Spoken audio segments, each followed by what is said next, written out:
I always wanted, no matter how big the school were to get, I always wanted to make sure that we would have a personal touch. I think when you're a small business owner, you take, as I said previously, a lot of pride and you're passionate, it shows.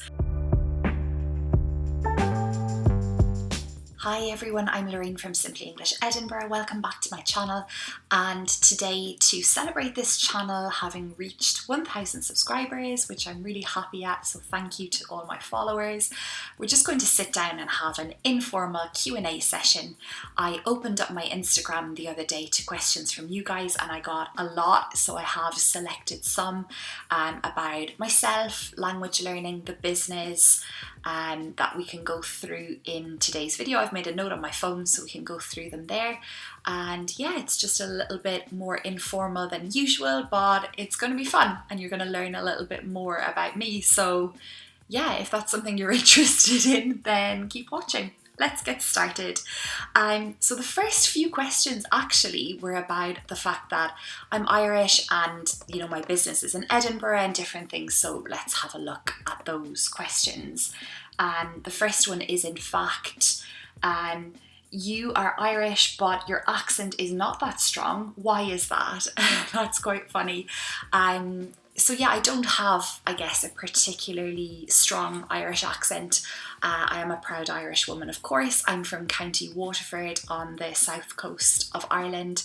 But I guess, as well as the fact that my area doesn't have a really strong accent, I have been living out of Ireland for about 12-ish years.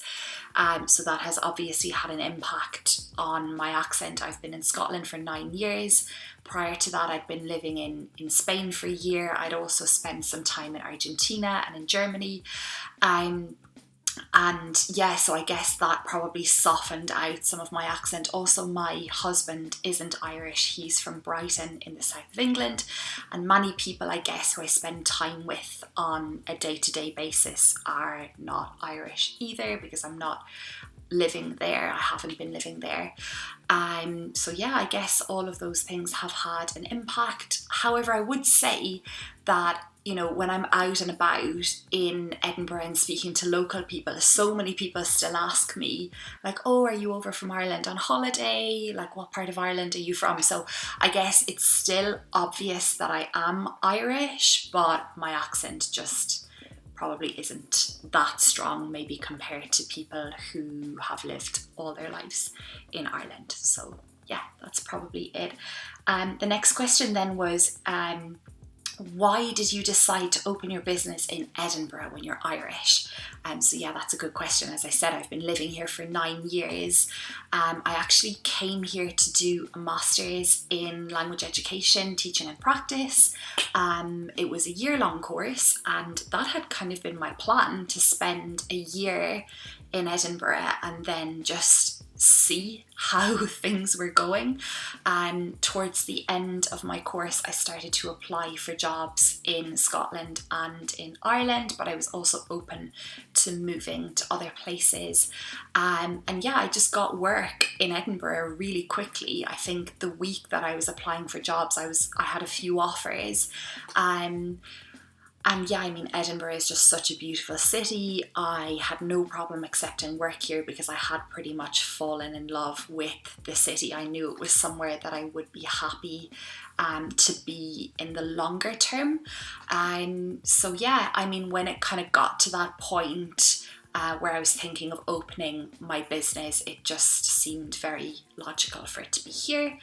I must admit, I had a little wobble over Brexit. So back in 2016, when the referendum happened, and yeah, it was decided obviously that, you know, the UK would be leaving the European Union, I definitely had a moment of, I think I might close and move my business back to Ireland and things like that. So I definitely had a moment of like real uncertainty, but apart from that one wobble, I've been really happy always here, and definitely have not regretted my decision to open Simply English Edinburgh in Edinburgh. So yeah, that's been really good.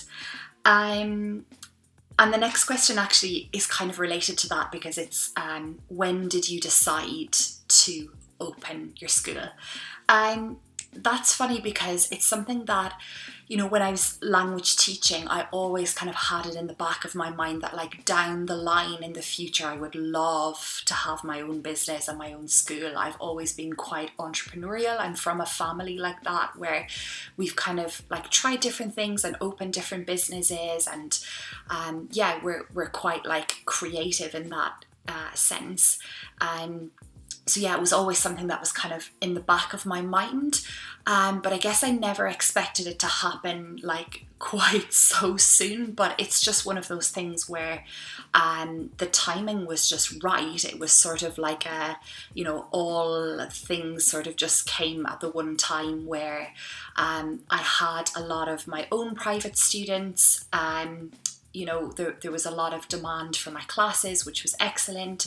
I was at a point in a job where I wasn't that happy anymore, so I was quite anxious to leave, and I could see things weren't maybe going that well and there wasn't really a future there. So yeah, I guess all of those things kind of happened and it created like a perfect storm, I guess. But the funny thing is, like I still never maybe envisaged at that point that it would be a school. I just kind of rented an office and thought, you know, I will base myself here and teach like my one-to-one classes.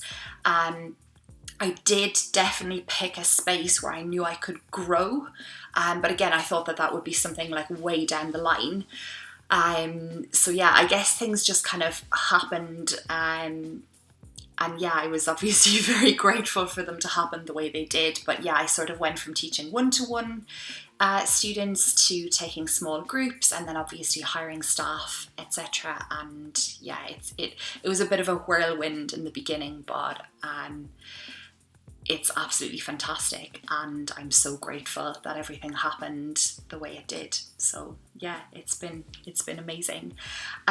There's also a question about staff and if it was difficult to hire the teachers and the staff that I needed. So that's again a really interesting question. And I think when you're a small business owner, and you know, for me, it wasn't just being a small business owner. I owned the business. Obviously I still own the business, of course, but I ran everything alone.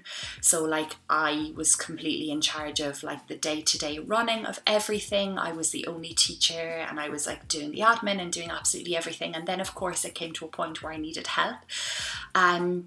So the first person who came on board to help me was a friend of mine, Kim, which was fantastic. We studied the masters together in Edinburgh, so I knew her really well, and that it was just brilliant to be able to just kind of say like, Kim, can you help me out? Like, and she was so happy that I had gotten to that point where I needed help. But yeah, and I think I've always been extremely lucky then with the staff that I have hired. Like I've always just looked for people who were really passionate about languages, about teaching, about interacting with other people, and it's always worked out really well. I think I have made one hiring mistake.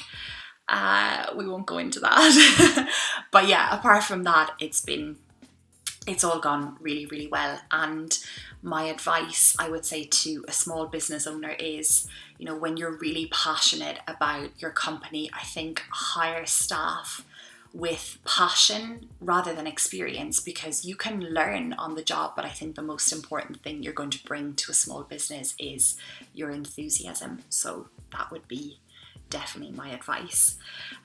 Right, let's see what other questions we've got.